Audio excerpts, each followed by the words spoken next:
Bonjour mes frères et sœurs. Ça va, vous allez bien? Amen.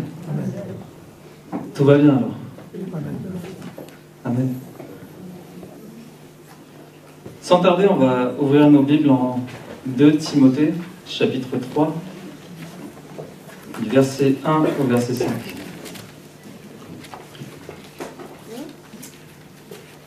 « 2 Timothée, chapitre 3, du verset 1 jusqu'au verset 5. » Vous savez, l'apôtre Paul a écrit pas mal de lettres. Parmi ces lettres, on voit aussi celle qu'il a écrite à Timothée, qu'il considère comme son enfant dans la foi. 2 Timothée, chapitre 3, verset 1 jusqu'au verset 5.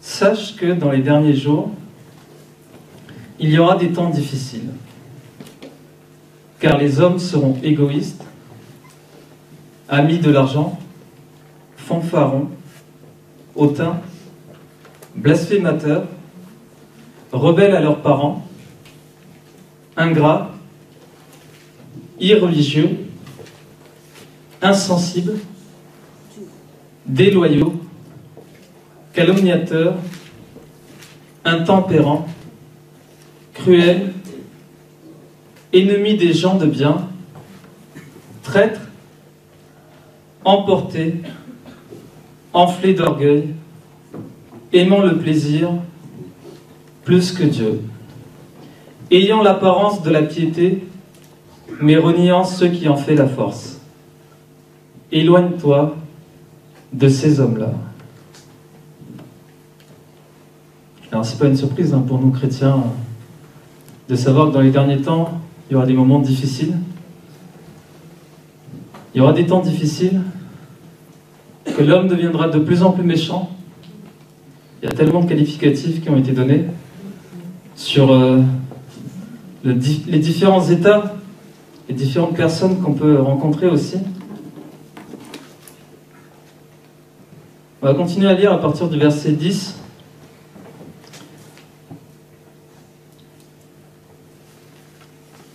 Pour toi, tu as suivi de près mon enseignement, ma conduite, mes résolutions, ma foi, ma douceur, ma charité, ma constance, mes persécutions, mes souffrances. À quelle souffrance n'ai-je pas été exposé à Antioche, à Icône, à Lystre? Quelle persécution n'ai-je pas supportée? Et le Seigneur m'a délivré de toutes. Or, tous ceux qui veulent vivre pieusement en Jésus-Christ seront persécutés. Mais les hommes méchants et imposteurs avanceront toujours plus dans le mal, égarant les autres et égarés eux-mêmes. Verset 14.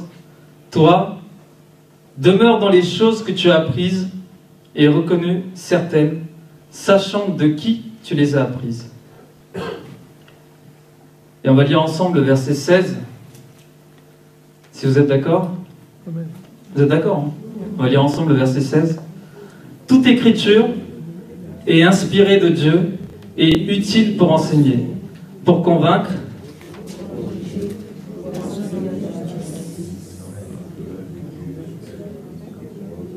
ça y est, on a perdu la moitié là. C'est ça? On va reprendre. Toute écriture est inspirée de Dieu. Est-ce que vous le croyez ce matin? Est-ce que vous croyez que toute écriture est inspirée de Dieu? Et utile pour enseigner, pour convaincre, pour corriger, pour instruire dans la justice, afin que l'homme de Dieu soit accompli et propre à toutes bonnes œuvres. Amen. Qui le croit ce matin? Ah oui. Il y a très peu de mains là. Vous le croyez ce matin que toute écriture est inspirée de Dieu? Je le crois. écriture est inspirée de Dieu. Donc si vous le croyez, je pense que vous n'aurez pas de mal pour la suite de la prédication. Ça devrait y aller. C'est ça. Alors aujourd'hui, l'intitulé du message, c'est l'autorité. L'autorité. Toute écriture est inspirée de Dieu. Il n'y aura rien en dehors de l'écriture, il n'y en aura rien en dehors de la Bible. Tout ce qu'on va aborder ce matin, c'est ce que Dieu nous enseigne à travers sa parole. Amen. Toute l'écriture est inspirée de Dieu. Romains chapitre 13, versets 1 à 2. Romains chapitre 13.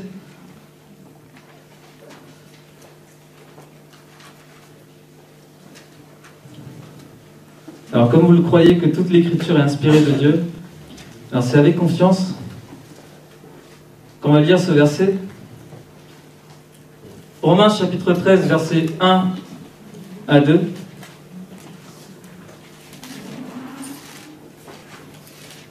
Que toute personne soit soumise aux autorités supérieures, car il n'y a point d'autorité qui ne vienne de Dieu.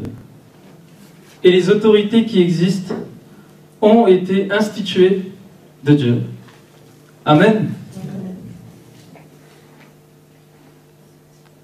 C'est pourquoi celui qui s'oppose à l'autorité résiste à l'ordre de Dieu. Celui qui s'oppose à l'autorité résiste à l'ordre que Dieu a établi, et ceux qui résistent attireront une condamnation sur eux-mêmes. Si vous êtes d'accord, on va lire ce deuxième verset ensemble. C'est pourquoi celui qui s'oppose à l'autorité, n'ayez pas peur, c'est la parole de Dieu, c'est pour nous enseigner, c'est utile pour nous, c'est pour nous corriger aussi. On va lire ensemble. C'est pourquoi celui qui s'oppose à l'autorité résiste à l'ordre que Dieu a établi, et ceux qui résistent attireront une condamnation sur eux-mêmes. Amen. On l'a proclamé ce matin. Ceux qui résistent à l'autorité résistent à l'ordre que Dieu a établi. Non seulement ils résistent à l'ordre que Dieu a établi, mais ils s'attirent sur eux une condamnation. Ils s'attirent sur eux une condamnation. Amen. On va également lire en Hébreux, chapitre 13. Hébreux, chapitre 13.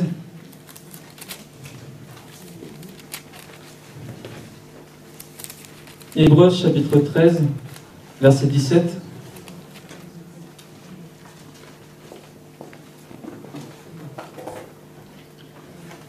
Hébreux, chapitre 13, verset 17. Et on va lire ensemble. C'est la parole de Dieu. Obéissez à vos conducteurs et ayez pour eux de la déférence, car ils veillent sur vos âmes comme devant en rendre compte. Qu'il en soit ainsi, afin qu'ils le fassent avec joie et non en gémissant, ce qui ne vous serait d'aucun avantage. Ce qui ne nous serait d'aucun avantage. Amen. Vous savez, j'ai lu un article récemment, et je vais vous citer ce que j'ai lu dans cet article.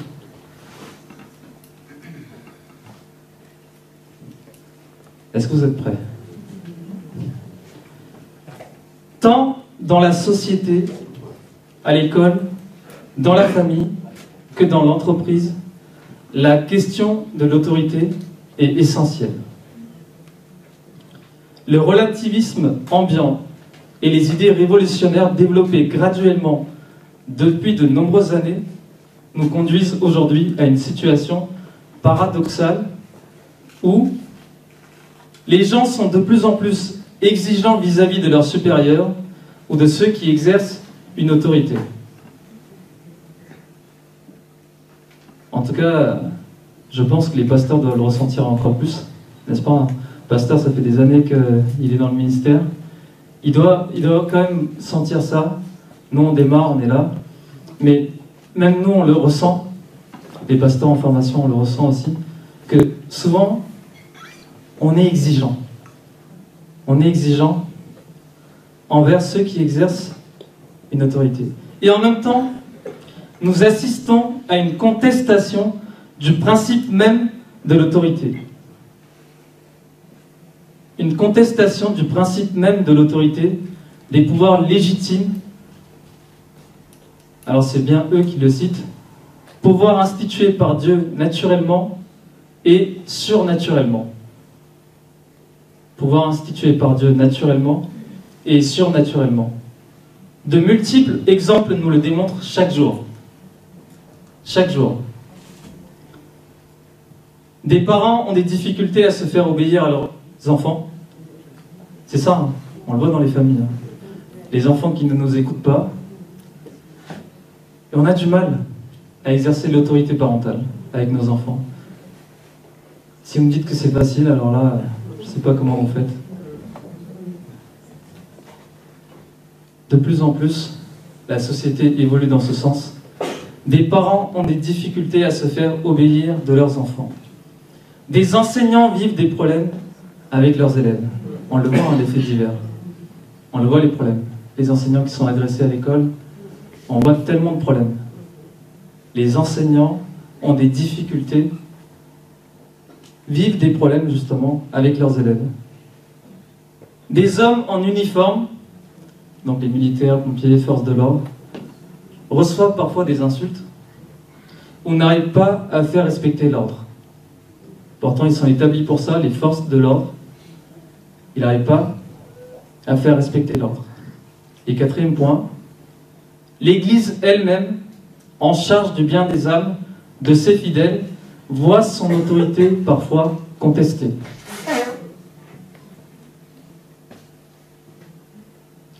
Fin de citation de l'article. C'est un article qui a été publié par rapport à des entreprises, etc. Et il cite clairement qu'il y a un problème d'autorité dans la société. Il y a un vrai problème d'autorité dans la société. On le voit dans la famille, on le voit à l'école, on le voit partout. Et on le ressent même à l'église. Vous savez, lorsqu'on parle d'autorité, les gens n'aiment pas ce mot. Et on veut fuir ça, parce qu'on a une connotation négative de l'autorité. Donc on veut fuir ça. Beaucoup veulent fuir ça. La société, elle est ainsi, elle n'aime pas ça. Entre guillemets, elle est insoumise à l'autorité. C'est même devenu la mode. Hein. C'est même devenu la mode. Vous savez, souvent, quand vous regardez les jeunes et tout, parfois vous demandez à une jeune fille ce qui lui plaît chez un garçon, elle va dire, mais c'est son côté rebelle. C'est ça. Hein. Les petites jeunes, elles sont là. Hein. Souvent, quand on leur demande qu'est-ce qui te plaît chez ce garçon, c'est son côté rebelle. Il écoute rien, il fait ce qu'il veut. Il fait même n'importe quoi, mais c'est ce qui me plaît. Et au bout d'un certain temps, on comprend qu'il fait vraiment n'importe quoi et que ça pose vraiment de gros problèmes. C'est ça. Mais lorsqu'on est amoureux, on est aveuglé et on aime ce côté un peu rebelle. Et c'est devenu un peu la mode d'aimer un peu ce qui est rebelle à l'autorité, à l'ordre. Certains le disent même clairement, j'ai du mal avec l'autorité. Et parfois même, les chrétiens le disent clairement, moi, l'autorité, non, c'est pas la peine. Si on me parle comme ça, j'écouterai pas.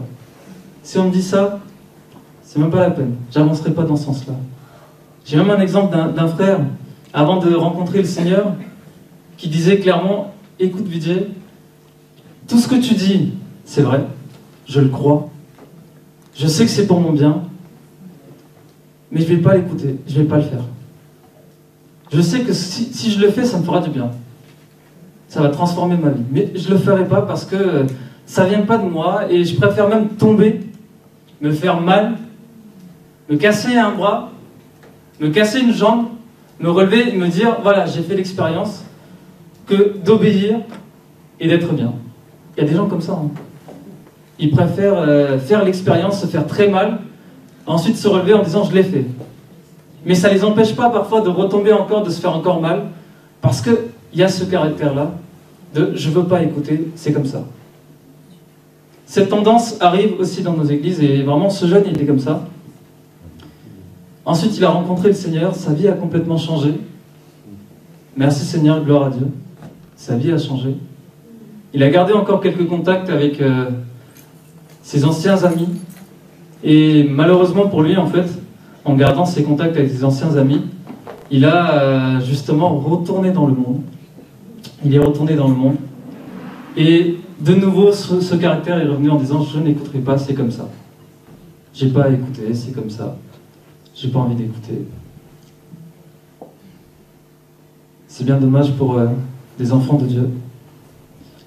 On parle du déclin de l'autorité, de résistance à l'autorité. Lorsqu'on parle d'autorité, vous savez, on pense souvent à ces termes soumission, obéissance. On parle aussi de légitimité de l'autorité.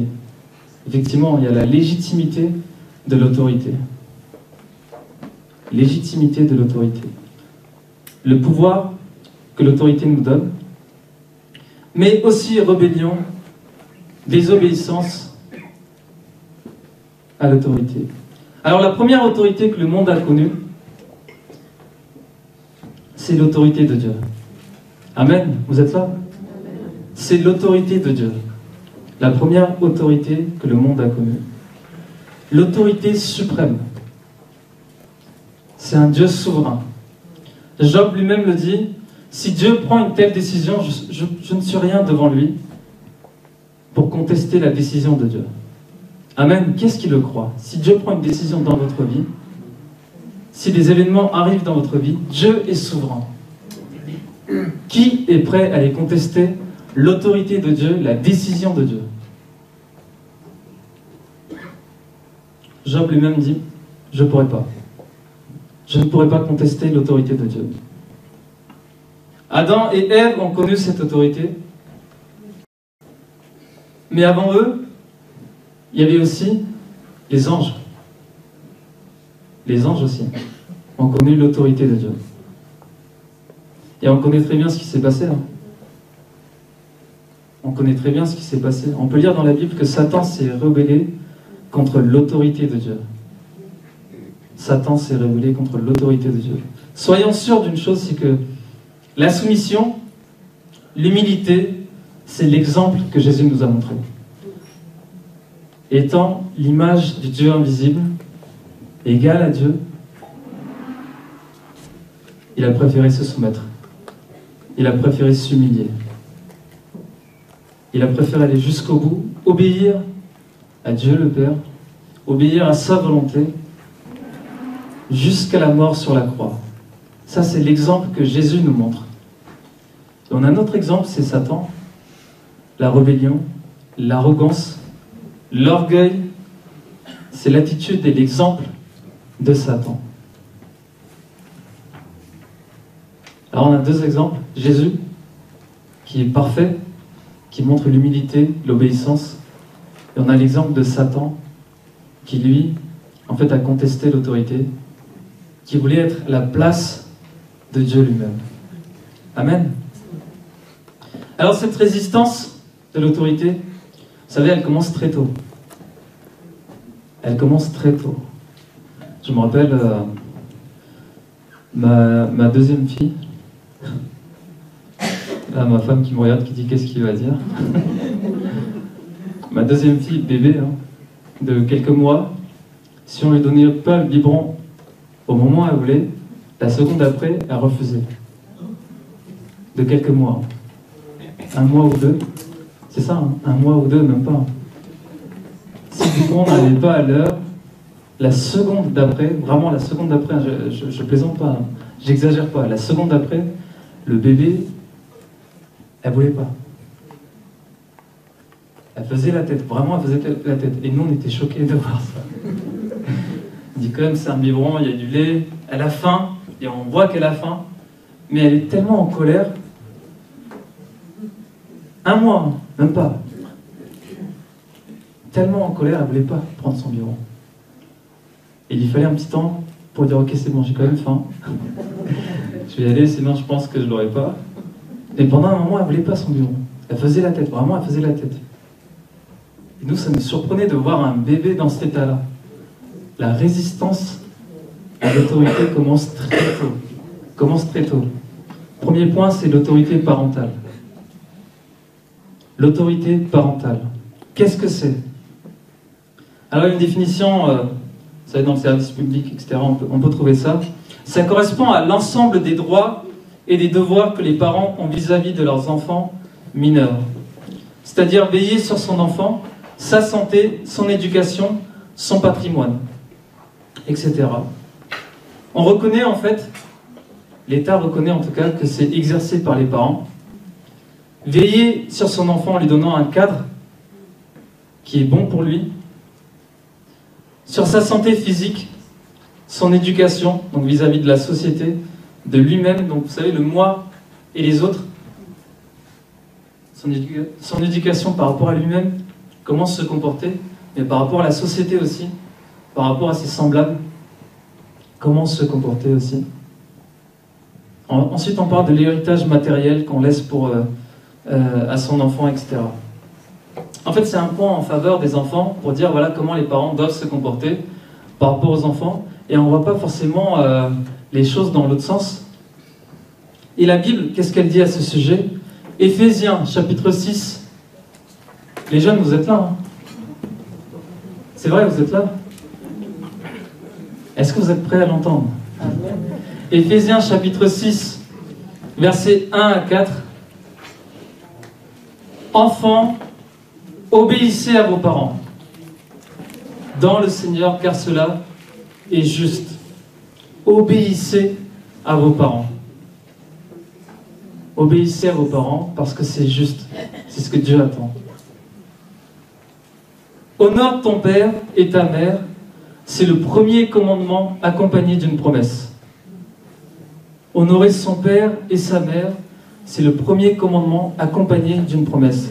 Afin que tu sois heureux et que tu vives longtemps sur la terre. C'est le premier commandement avec une promesse.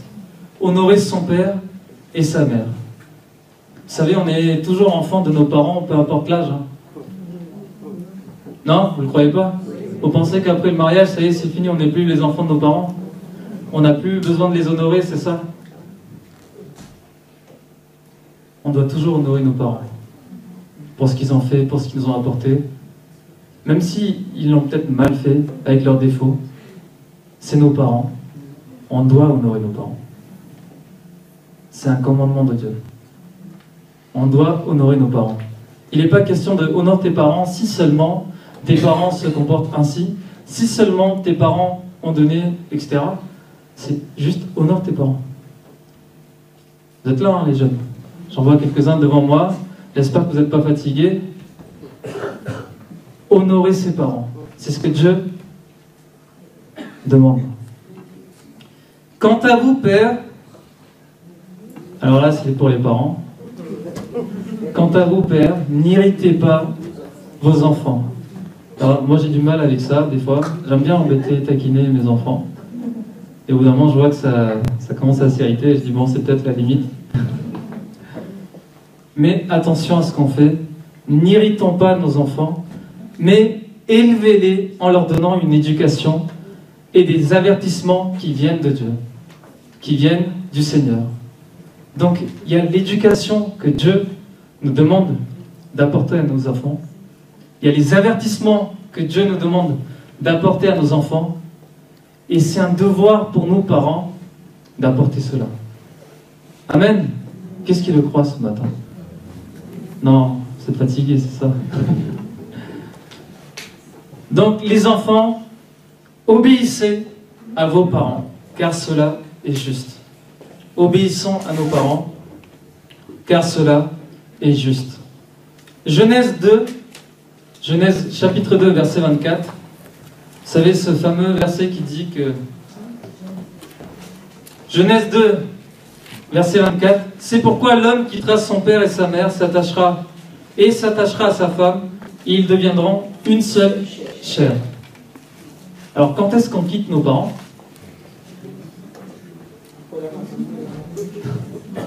Quand est-ce qu'on quitte nos parents? C'est lorsqu'on va... Non, il n'y a même pas question de majorité ici. Moi, j'ai pas lu majorité là-dedans. Là, je ne vous parle pas des règles et des lois, je vous parle de ce que la Bible nous apporte. on quitte nos parents au moment du mariage.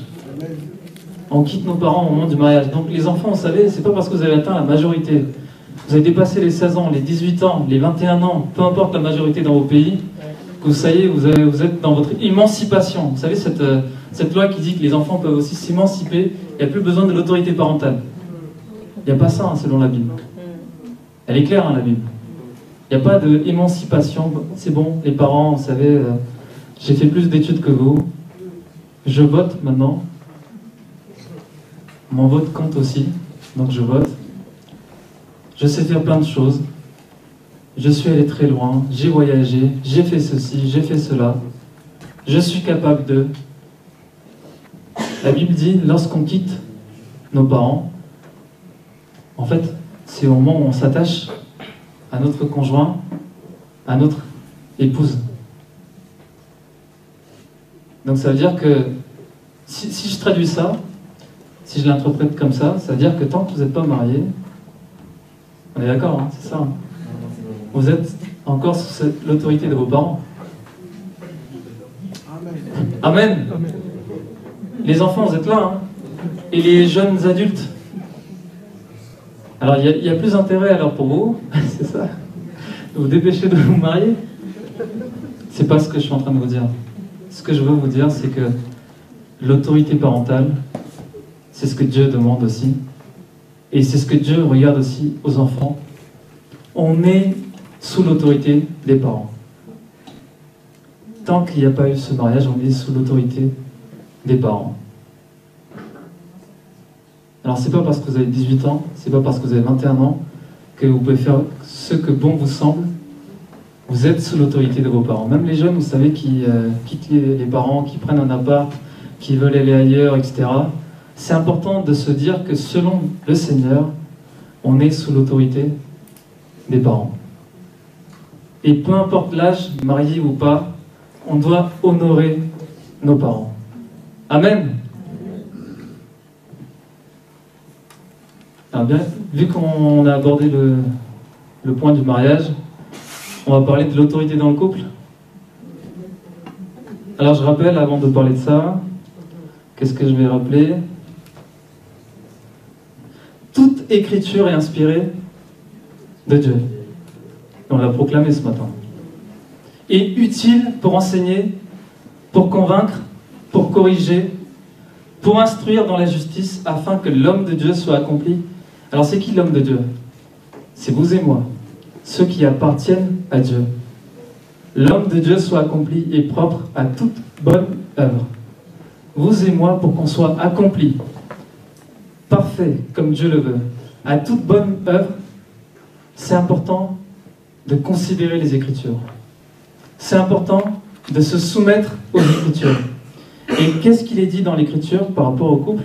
Alors vous savez, le couple c'est un sujet qui est important, et je pense qu'on aura un point dédié, Dieu voulant, par rapport à ça. Peut-être pas un dimanche matin, ça peut être un autre temps. Ça peut être un vendredi, pourquoi pas. Éphésiens chapitre 5, versets 24-25. Éphésiens chapitre 5, versets 24-25.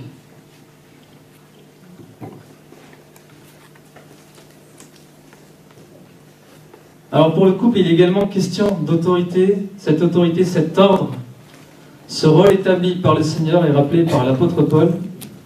Éphésiens chapitre 5, versets 24-25. Or de même que l'Église est soumise à Christ, les femmes aussi doivent l'être à leur mari en toutes choses. C'est pas les paroles de Dieu, on est d'accord, hein? C'est la parole de Dieu. Marie, aimez vos femmes comme Christ a aimé l'Église et s'est livré lui-même pour elle, c'est-à-dire jusqu'à donner sa vie. Donner sa vie pour son épouse. Et pas la laisser se débrouiller tout seul en disant débrouille-toi, gère, c'est à toi, moi je fais plus rien. Chacun a son rôle à jouer et Dieu nous attend là-dessus. Si l'homme ne joue pas son rôle, Dieu sera là. Et on doit rendre des comptes au Seigneur. On doit rendre des comptes au Seigneur. Si l'épouse ne joue pas son rôle que Dieu a établi, on doit rendre des comptes au Seigneur. Pas au pasteur, pas à l'église. Pas au frère, à la sœur ou à la société. On s'en moque de tout ça. Au Seigneur, au Dieu souverain. Genèse 3, verset 16. Genèse chapitre 3, verset 16. Il dit à la femme, Genèse chapitre 3, verset 16, il dit à la femme, « J'augmenterai la souffrance de tes grossesses, tu enfanteras avec douleur, et tes désirs porteront vers ton mari, mais il dominera sur toi. » Vous savez, cette partie du verset a été parfois mal interprétée, en mal traduisant le terme « désir » porté vers son mari. On a pensé que oui, l'épouse sera attirée par la beauté de son mari, c'est ça? Mais en fait, c'est pas ça du tout. Lorsqu'on parle de désir porté vers son mari, mais il dominera, ça veut dire qu'elle aura tendance à vouloir prendre son rôle à lui. Ses désirs porteront vers lui. Il a un rôle, je prends son rôle. Elle aura tendance à vouloir prendre son rôle. Mais il dominera sur toi. Il dominera sur toi. Ça ne veut pas dire qu'il y aura une domination. C'est pas question de ça. Le Seigneur dit que l'homme et la femme sont égaux devant le Seigneur, devant Dieu. Amen. Nous sommes égaux. Hommes ou femmes, on est égaux devant Dieu. Mais on a des rôles différents à jouer. On a des rôles et des places et des positions différentes auxquelles le Seigneur nous appelle. Auxquelles le Seigneur nous appelle. Si les enfants jouaient le rôle des parents, est-ce que vous serez d'accord? Et si les parents commençaient à faire les enfants, là c'est les enfants qui vont dire papa arrête, ou maman arrête, c'est bon, ça suffit. C'est ça. Hein. Seigneur nous demande à être à notre place. À notre place, à notre rôle. Les frères, vous êtes là ce matin? Il n'y a que le frère Elvis qui est courageux et qui lève sa main. On doit rendre des comptes à Dieu. On doit rendre des comptes à Dieu par rapport à la gestion de notre famille, par rapport à notre attitude, par rapport à notre rôle qu'on est censé avoir selon Dieu. Ce n'est pas mes paroles, toute écriture est inspirée de Dieu. Amen. On l'a proclamé ce matin, donc c'est avec confiance, hein, on l'a proclamé ensemble. Donc c'est pour ça, avec confiance, je peux continuer là-dessus. Et c'est important. C'est important de pouvoir un jour aborder le point de la question de l'homme et de la femme selon Dieu. Et Dieu voulant, un jour, on pourra échanger là-dessus. Et troisième point, lorsqu'on parle des enfants, des parents, des couples, bien sûr on parle de la famille, et on arrive à l'autorité dans l'Église. Amen. L'autorité dans l'Église. Premièrement, Jésus-Christ est le chef de l'Église. Amen. Qu'est-ce qui le croit? Jésus-Christ est le chef de l'Église. Lorsqu'on parle de l'autorité dans l'Église, on parle d'abord de l'Église. Alors pour ceux qui n'étaient pas là les vendredis soirs, c'est bien dommage.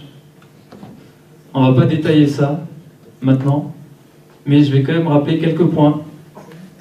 Que dit la Bible à ce sujet par rapport à l'Église? Matthieu 16, verset 18, nous dit, Jésus dit ceci, « Je bâtirai mon Église. »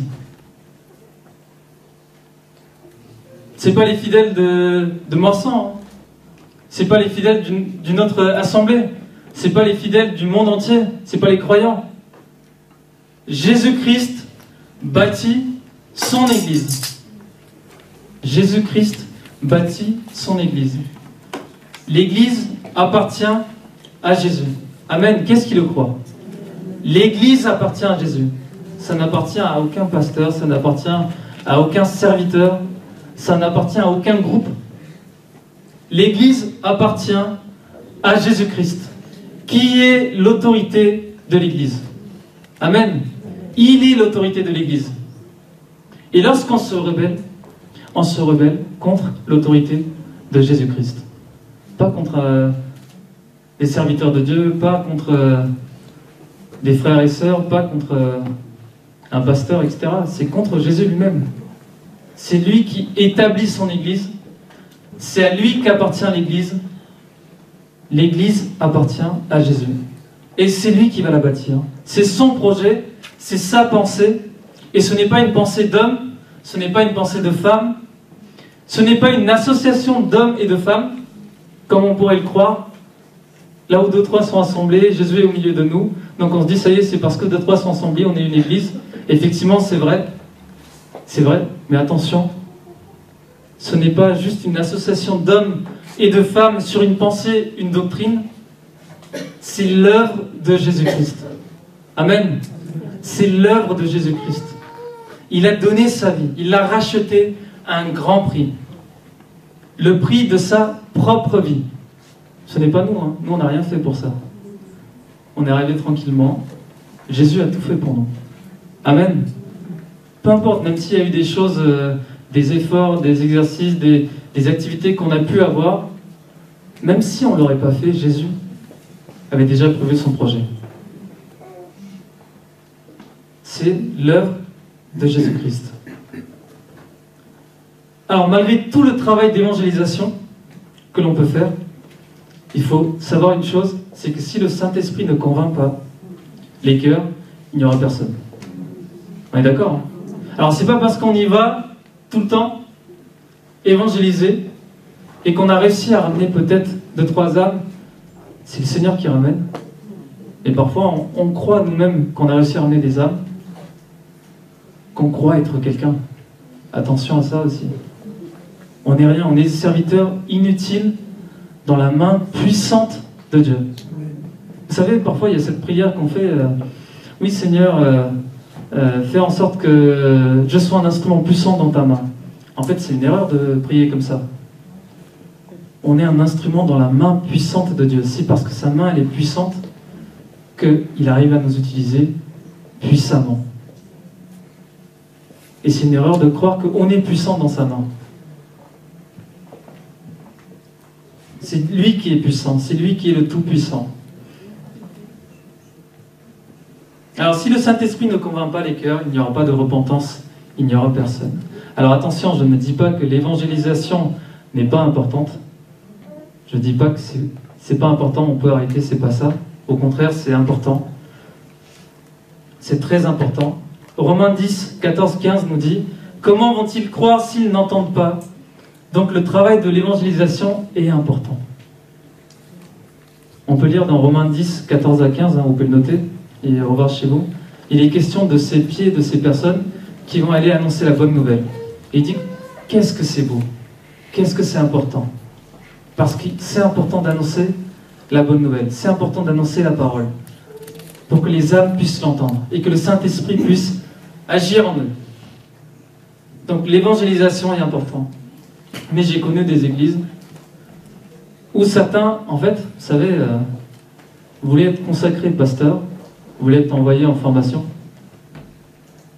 parce qu'en fait, ils ont fait des campagnes d'évangélisation, ils ont réussi à annoncer la bonne nouvelle, il y a eu 20 personnes, il y a eu 30 personnes, donc le frère il est venu voir l'équipe pastorale, le pasteur, en disant, ça y est, c'est bon.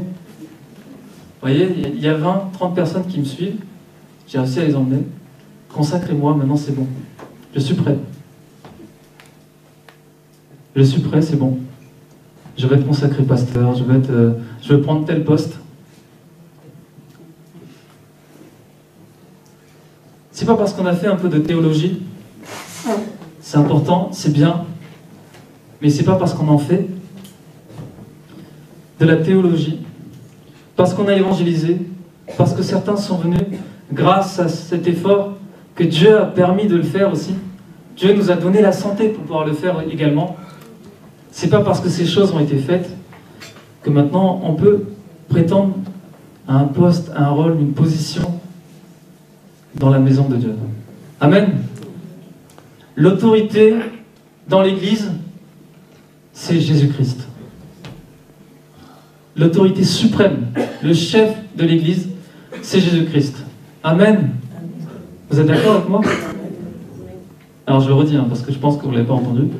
L'autorité suprême de l'Église, c'est Jésus-Christ. Amen. C'est Jésus. Et c'est lui qui est le chef. L'Église lui appartient. L'Église lui appartient. Et tout ce qu'on fait dans l'Église, ce n'est pas pour nous, ce n'est pas pour notre gloire, c'est pour Jésus-Christ. Amen.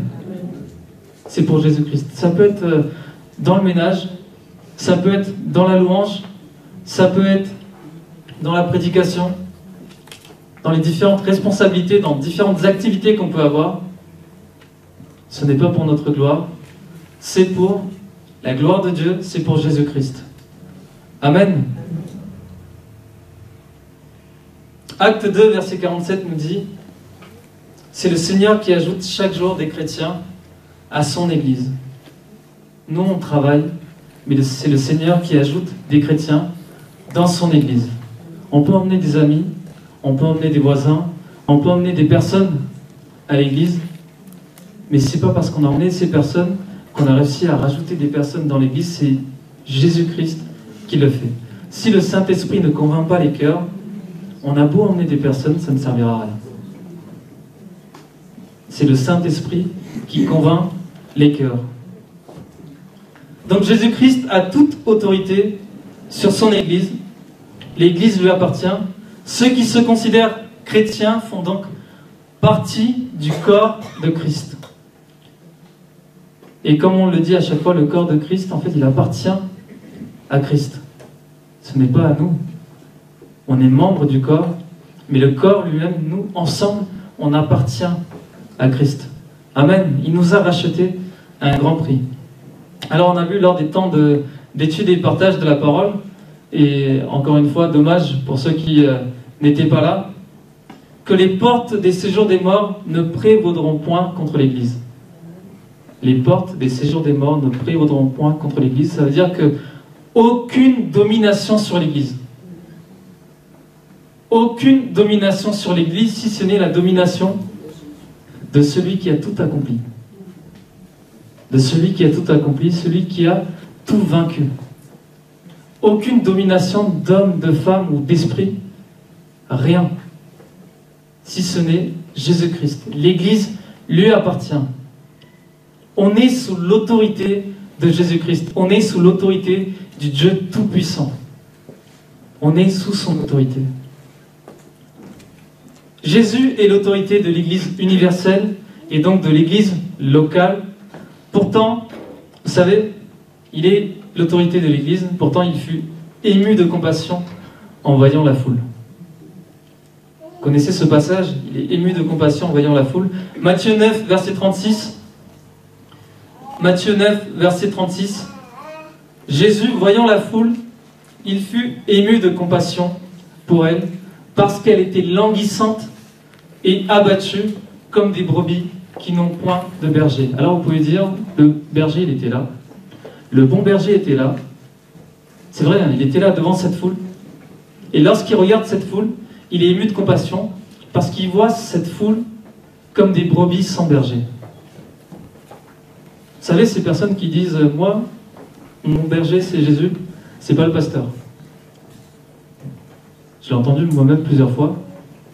Le bon berger, c'est Jésus, et moi je suis d'accord. Les pasteurs, on est d'accord.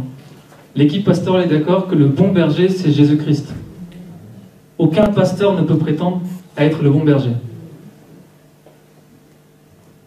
Il n'y a rien de bon dans l'homme.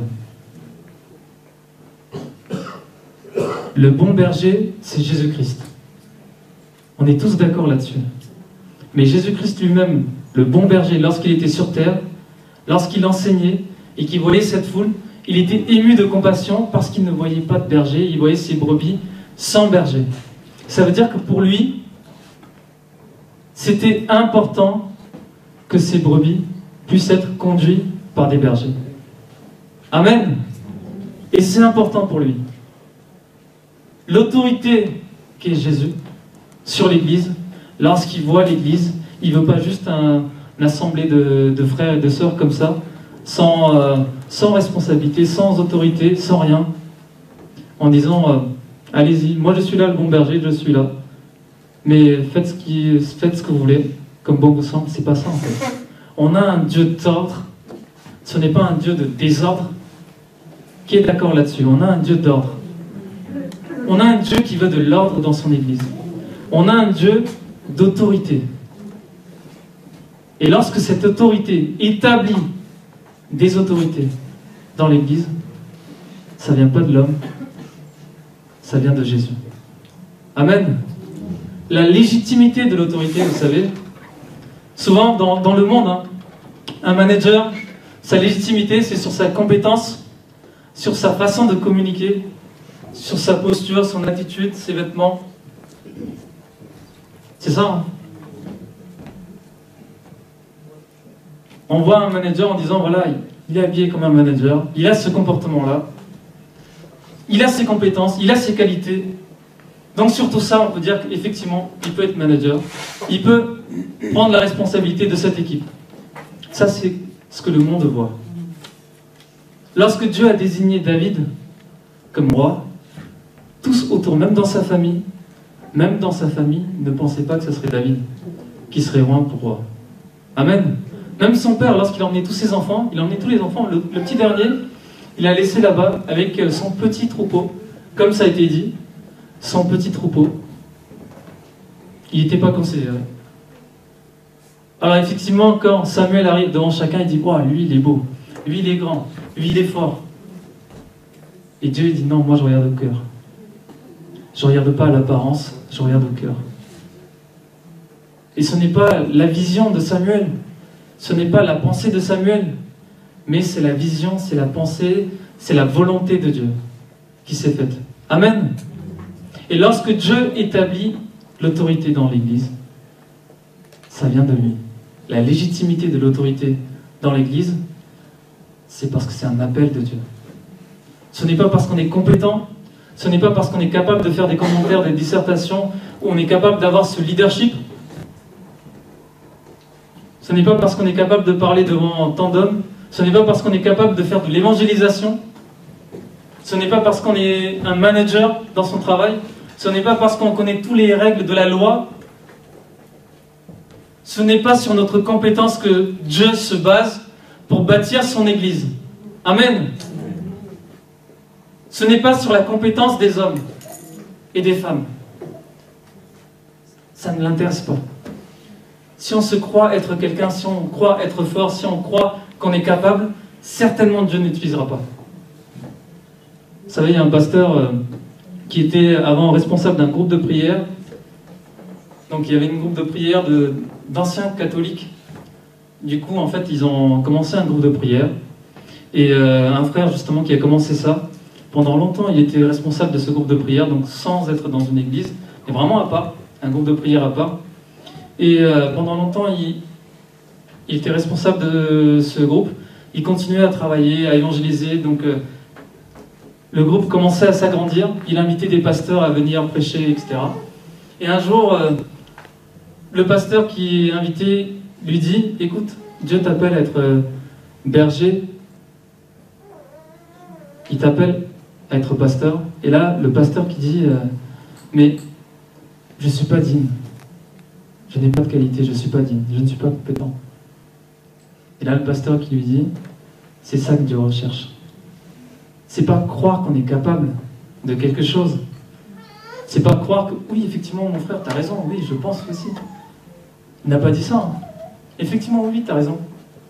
Oui, je pense que Dieu, il appelle parce que je me sens dedans, je sens que je peux le faire, je sens que je peux conduire, je sens que je peux prêcher. C'est pas ce qu'il a dit. Il a dit non, pas moi. Peut-être quelqu'un d'autre, pas moi. Je ne me sens pas à la hauteur de cet appel. Et c'est ce que Dieu recherche. Lorsque Gédéon a été appelé, il a dit pourquoi moi? Pourquoi moi? Gédéon, il n'a pas dit t'as raison, Seigneur, il faut y aller. Il y a un combat, c'est important, c'est moi, j'y vais. Personne n'y va, donc j'y vais. C'est pas ce qu'il a dit. Il a dit pourquoi moi? Pourquoi moi? Ma famille, c'est la plus petite. Pourquoi moi? Dieu ne recherche pas vos compétences. Dieu ne recherche pas ce que vous êtes capable de faire. Si on est capable de mettre tout ça dans l'humilité, dans le service, pour le Seigneur, gloire à Dieu. C'est très bien. Mais ce n'est pas de ça qui est basé votre appel. Ça ne vient pas de là, l'appel, pour le Seigneur. Dieu ne m'a pas appelé au ministère parce que j'étais compétent. À chaque fois, je le dis, je ne suis pas digne, Seigneur. Même ce matin, je le dis. Seigneur, j'ai du mal à aller devant à apporter cette parole. Je ne suis pas digne d'apporter ta parole. Pendant toute la semaine, ça me travaillait. Parler de l'autorité, parler justement de la parole de Dieu, qui est puissante, qui est vraie, qui est vivante, de ce Dieu 3 fois saint. Se tenir là, je ne suis pas digne de le faire. Le Seigneur permet, le Seigneur qualifie. Donc le Seigneur ne recherche pas des personnes compétentes. Le Seigneur appelle et ensuite il qualifie les personnes. Amen. Il appelle et ensuite il les forme. Ils ne sont pas tous formés d'avance. Il les forme ensuite. Il l'appelle et ensuite il le forme. Vous savez, David, quand il était loin, il en a connu des épreuves. Il en a connu des épreuves. Et même lorsque Saül voulait le tuer, il n'a pas levé la main sur lui. Vous savez pourquoi? Parce qu'il craignait l'onction de Dieu sur lui. Même lorsqu'il connaissait la condition de Saül, il n'a pas levé la main sur lui. Il a dit non, pas moi. Aucun ne devrait faire ça. Cet homme a été appelé, même s'il est dans une certaine condition actuellement, il a été appelé. Ce n'est pas la crainte de l'homme, c'est la crainte de l'onction, c'est la crainte de l'appel. C'est la crainte de l'autorité que Dieu a mis en place. Et on a un problème avec l'autorité. Vous savez, j'avais lu ceci dans un autre article. On dit qu'une institution, une organisation avec une direction bicéphale, vous savez que ça veut dire bicéphale, 2 cerveaux, 2 têtes, bicéphale, donc dirigée par plusieurs personnes, elle ne peut pas fonctionner. Donc si tout le monde se lève en disant « moi j'ai une vision, moi j'ai ceci, moi j'ai cela, moi si je pars dans ce sens-là », ça ne marchera pas. C'est pas comme ça que Dieu l'a voulu pour son Église. Il y a un appel commun, il y a des appels spécifiques, il y a une vision pour l'Église, il y a l'ordre que Dieu établit, il y a l'autorité que Dieu établit, et Dieu nous attend là-dessus. Et lorsqu'on s'oppose à l'autorité que Dieu établit, on s'attire sur nous-mêmes une condamnation. C'est pas une plaisanterie, hein, c'est pas une blague. On est en train de s'attirer une condamnation sur nous-mêmes lorsqu'on résiste, on s'oppose à cette autorité que Dieu établit. Jésus-Christ est le chef de l'Église, c'est lui qui appelle. Les dons ministères, c'est des dons du Seigneur. C'est le Seigneur qui donne à son Église les ministères. C'est le Seigneur qui donne à son Église les ministères. Ça ne vient pas de l'homme. Ça ne vient pas de l'homme. On a entendu le témoignage d'Alain la dernière fois. On peut entendre tellement de témoignages de pasteurs qui ont été appelés au service. Moi-même, un jour, Dieu voulant, j'apporterai aussi mon témoignage. Comment on fuit aussi comme Jonas, parfois. Et comment le Seigneur nous attrape aussi.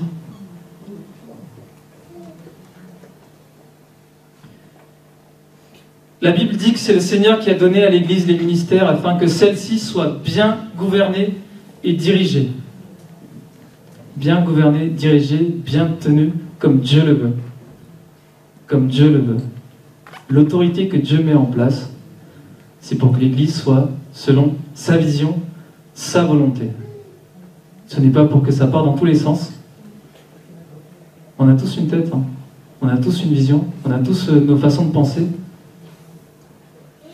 Et pourtant, il y a une autorité qui est là.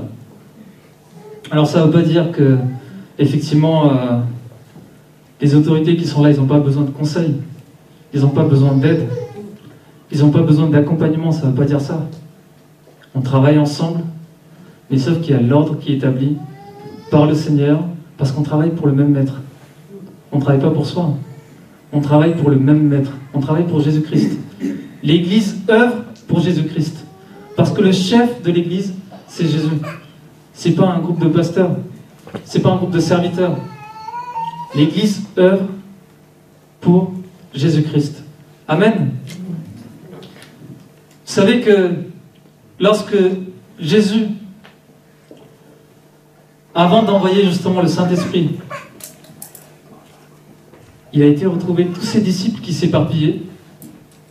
Il les a réunis aux mêmes places, au même endroit, un seul et même lieu, et qu'ils restent dans la prière. Et il fait ça, et le jour de la Pentecôte, qui est la naissance de l'Église, tous réunis en un seul lieu, ils ont été baptisés du Saint-Esprit. Parce qu'ils ont été unis et obéissants à la parole de Dieu.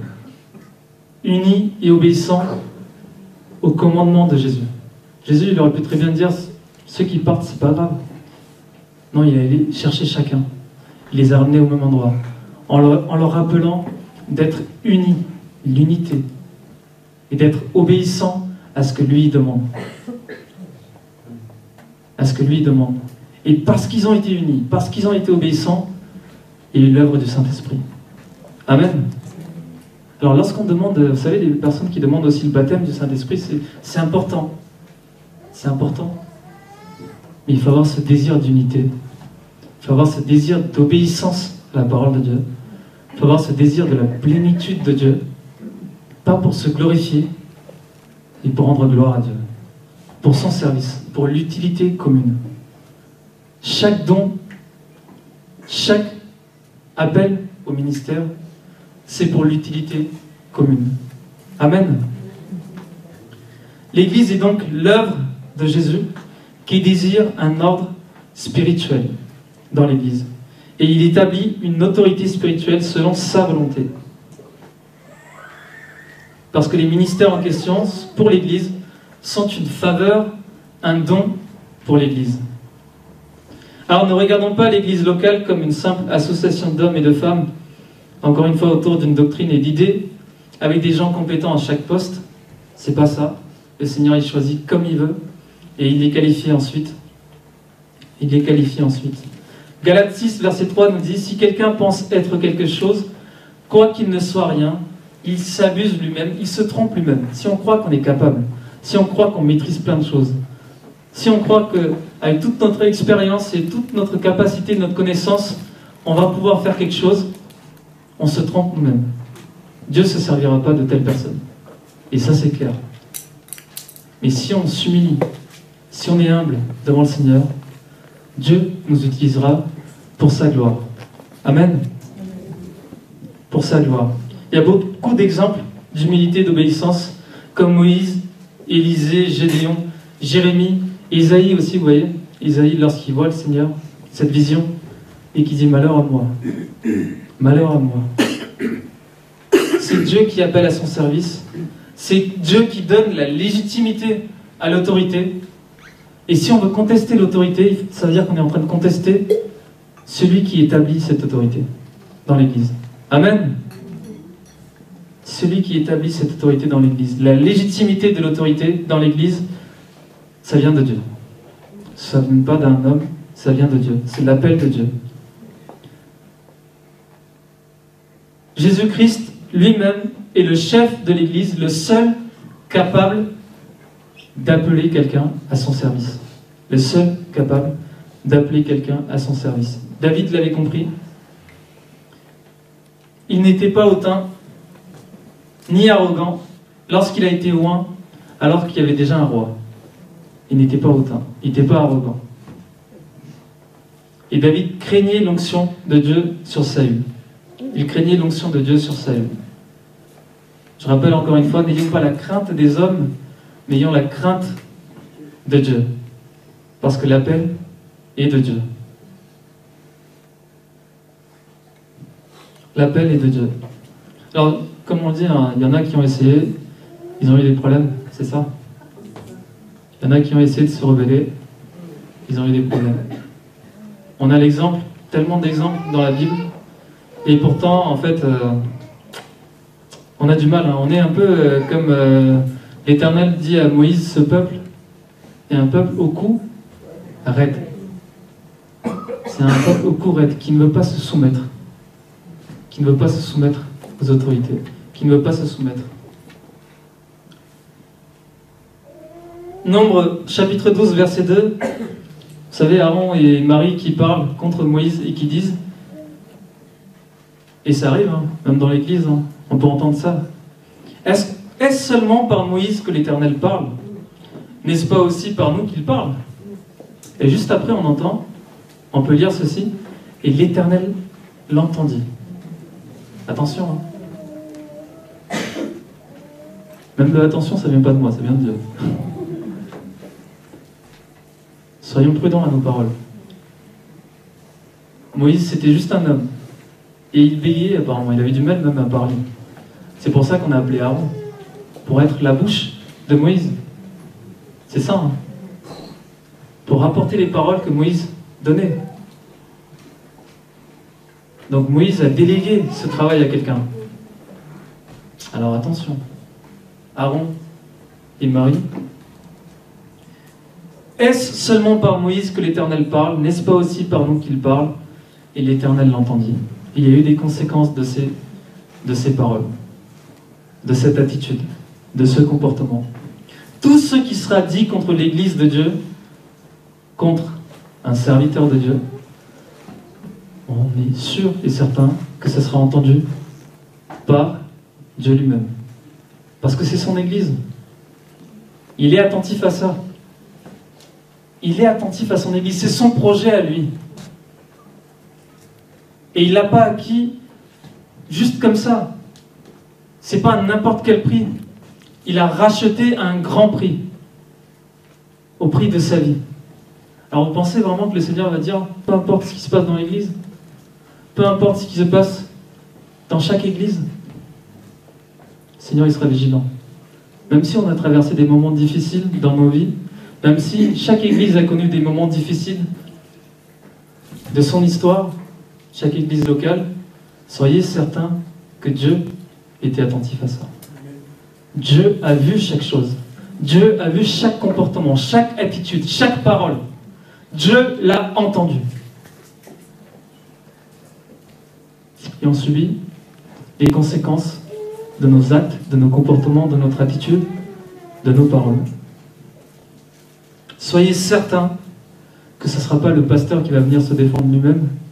Ce n'est pas un serviteur qui va se défendre lui-même. Ce n'est pas un frère, une sœur qui va se défendre lui-même. C'est Dieu qui interviendra. C'est Dieu qui interviendra pour son Église. Alors il y a une chose, c'est que si Dieu intervient, j'ai pas envie d'être là devant lui à ce moment-là. Vraiment, pas pour ça. Lorsque Dieu il intervient, vraiment, il y aura des choses extraordinaires, aussi bien en bien que malheureusement, comme ça a été le cas pour Aaron, Marie, comme ça a été le cas même dans le Nouveau Testament, ceux qui mentent au Saint-Esprit. Donc lorsqu'il est question d'autorité, donc il y a question de légitimité, de pouvoir, mais aussi de rendre des comptes. De rendre des comptes. L'autorité doit rendre des comptes. Mais chaque personne rendra aussi des comptes. Chaque personne rendra des comptes. À Dieu. Chaque personne rendra des comptes à Dieu pour ses paroles, pour son attitude, pour son comportement, pour sa désobéissance, pour son opposition, pour sa résistance à ce que Dieu établit. C'est pas un jeu, l'Église, hein. C'est pas une plaisanterie. C'est pas la cour de récré. Bien sûr, on a des moments d'agapé, c'est ça. C'est important, c'est bien pour la communion fraternelle. On n'est pas dans une cour de récré pour venir s'amuser, pour se disputer, pour se chamailler. On est en présence de Dieu. On est en présence de Dieu, avec l'ordre que Dieu a établi. Et lorsqu'on obéit, même si ça nous coûte, lorsqu'on obéit, Dieu récompensera. Dieu récompensera certainement.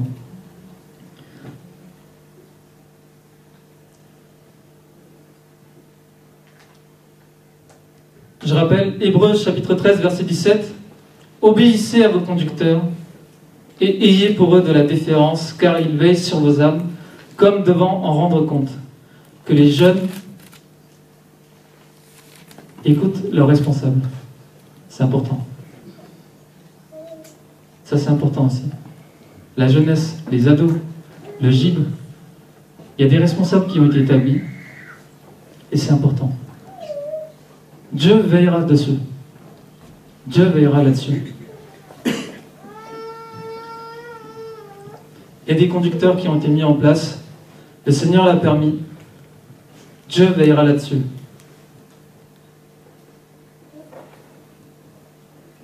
Il veille sur vos âmes comme devant en rendre compte, qu'il en soit ainsi, afin qu'il le fasse avec joie et non en gémissant. Vous savez, si je suis responsable d'une église, je m'occupe de l'église, Dieu connaît mon cœur, et que je sais que c'est pas facile, et que j'ai plein de critiques, plein de choses et tout, vous pensez vraiment que j'aurai vraiment toute la paix, sans gémir, pour pouvoir servir le Seigneur? À un moment donné ou à un autre, on est des hommes, et forcément on va gémir. On va dire, Seigneur, j'en peux plus. Seigneur, je sais que je ne suis pas parfait. J'ai fait les choses comme tu l'as demandé. Peut-être que je me suis trompé. Mais c'est difficile. C'est suffisant. C'est un gémissement devant Dieu. Et il dit, ceux qui ne vous seraient d'aucun avantage. Si le serviteur de Dieu, si l'autorité elle-même est en train de gémir devant Dieu, en disant, Seigneur, j'en peux plus. C'est difficile. Ses comportements, ses attitudes, ses paroles, l'œuvre n'avance pas à cause de ça.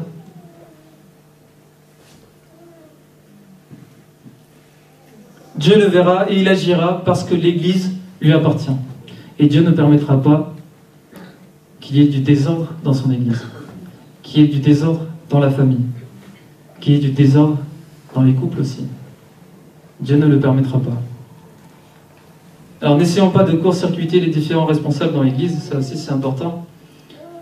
Vous savez, à l'Église, Dieu l'a permis, on a une Église où on a des responsables, on a des pasteurs référents, on a le pasteur président, responsable de l'Église.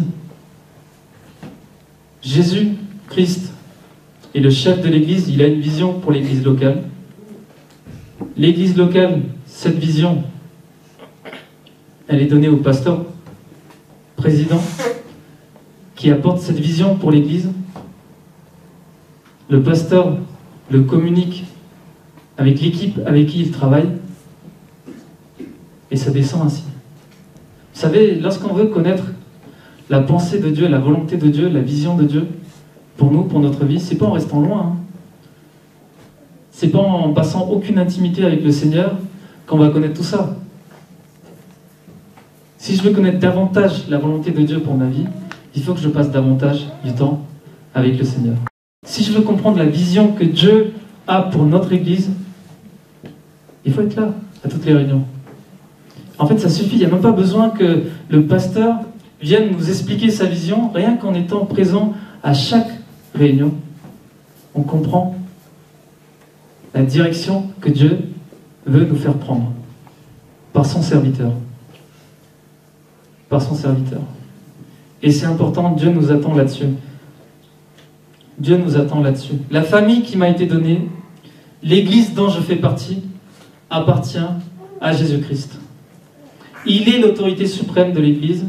C'est également lui qui établit les responsables selon son bon vouloir. Amen. Alors si vous n'êtes pas fatigué, je vous invite à vous lever. On va prier.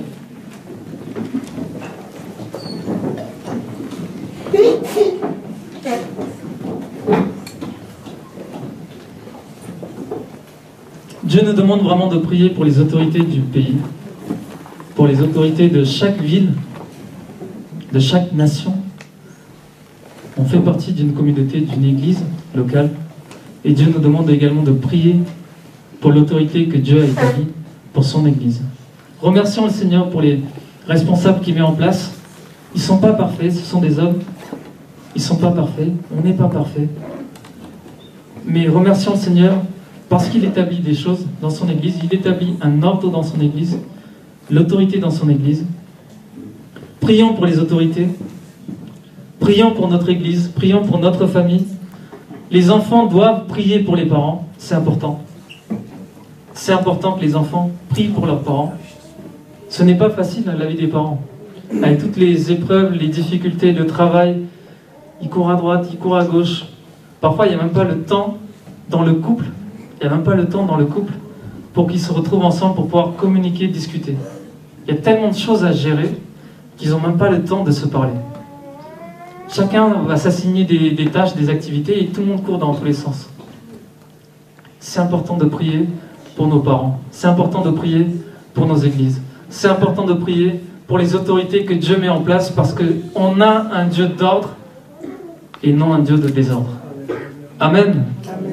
Et c'est important d'obéir au Seigneur.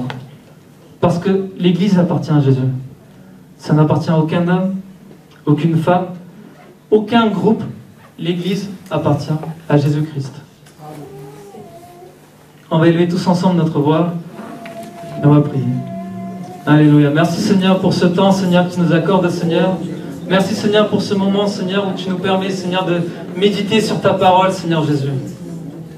En effet, Seigneur, c'est important, Seigneur, que dans ton Église, Seigneur, dans notre famille, Seigneur, il y a un ordre. Tu es le Dieu d'ordre, Seigneur. Tu es ce Dieu tout-puissant. Tu es ce Dieu, Seigneur, qui veut que chaque chose, Seigneur, soit conduite selon ta volonté, selon ta vision, Seigneur. Pas comme bon nous semble, Seigneur. Pas pour notre orgueil, pour notre fierté, pour notre honneur. Mais pour ta gloire seule, Seigneur. Ensemble, unis, obéissants, afin d'être dans la plénitude du Saint-Esprit et travailler pour toi, Seigneur Jésus. C'est ce que tu veux, Seigneur. C'est ce que tu as fait, Seigneur, avant la Pentecôte. Lorsque tu as réuni tous tes disciples, Seigneur, ceux qui se sont dispersés, tu les as ramenés en un seul lieu. Tu leur as rappelé, Seigneur, ce qui s'est passé. Tu nous as rappelé, Seigneur, à travers cela, à quel point c'est important l'unité, Seigneur, dans l'Église, l'unité dans la famille.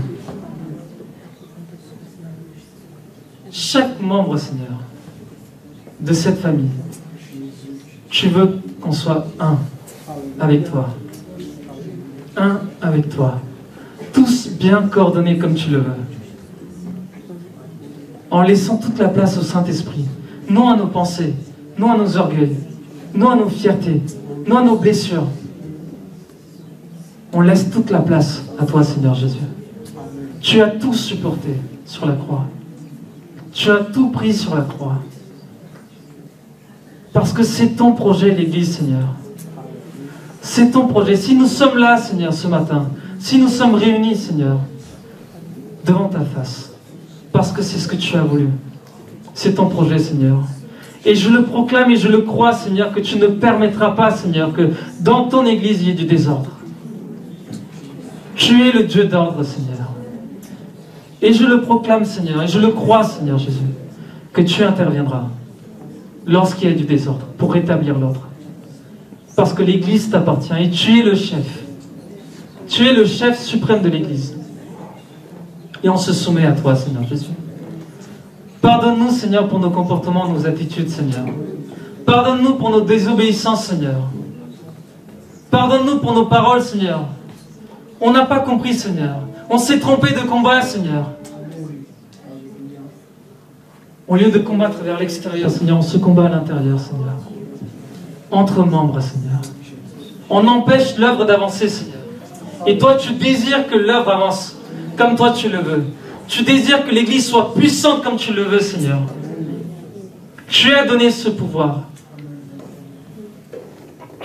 Tu établis l'autorité dans l'Église. Et nous nous soumettons à toi. Nous nous soumettons à toi. Nous ne voulons pas, Seigneur, nous rebeller contre toi.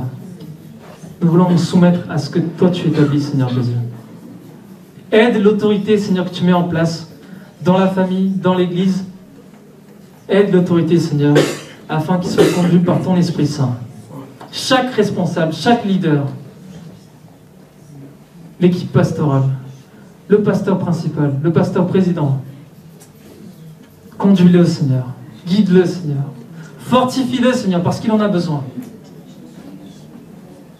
Bénis-le, Seigneur, parce qu'on sera béni lorsqu'il est béni.